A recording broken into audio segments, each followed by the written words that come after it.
bodoh ya. Tapi banyak juga yang bodoh ini.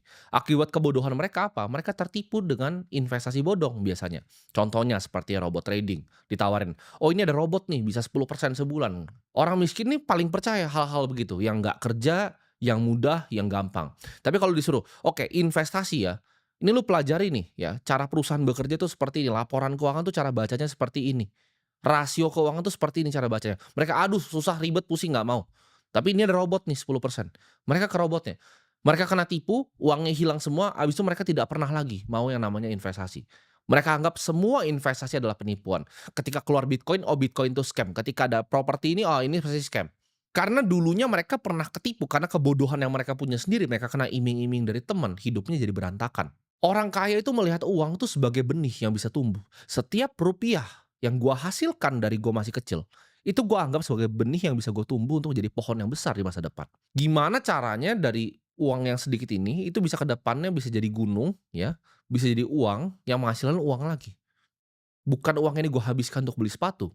Orang kaya itu fokus ke pertumbuhan aset yang mereka miliki, bukan barang yang mereka miliki. Contoh ya, orang miskin nih, kita ngomong, orang miskin dapat gajian ya, ketika gajinya turun, mindset miskin ini akan ngapain, "Oke ini ada sisa segini nih dari semua tagihan gua, ini bisa nggak ya gua nyicil handphone iPhone bekas biar gue bisa gaya foto di depan kaca, atau untuk gua pamerin di rekan-rekan kantor gua ya, dari misalnya 400, 500 ribu sebulan yang gua sisihkan, apakah ini bisa gua pakai untuk bahkan cicil handphone bekas?"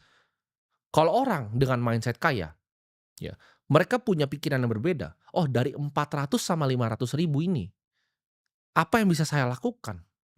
Dibanding saya beli handphone, bisakah saya punya kepemilikan dari perusahaan iPhone-nya? Apple-nya bisa nggak ya saya beli sahamnya? Kenapa saya harus beli iPhone bekas? Kenapa saya nggak punya kepemilikan kecil dari Apple?" Nah itu udah fundamental pemikiran yang sangat-sangat berbeda. Orang miskin itu sangat-sangat konsumtif, orang kaya itu tahan sama yang namanya godaan. Mereka bisa menunda yang namanya kesenangan.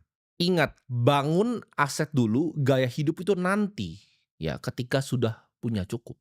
Kenapa gue bilang orang kaya itu fokus membangun aset? Dari kecil ya kan, gue waktu itu lihat Warren Buffett, dia mendapatkan dividen dari Coca-Cola itu lebih besar dibanding semua direksinya yang bekerja seumur hidup. Di situ gue tahu, oh gue bermimpi di situ. Bagaimana ya kalau suatu saat Timothy yang waktu itu masih kecil, masih SMP, dia punya 0,1, waktu itu impian gue cuma 0,1 dari bank yang paling besar di negara ini. Wah, kayaknya nikmat banget tuh dihitung-hitung kan 0,1. Oh ini harus berapa puluh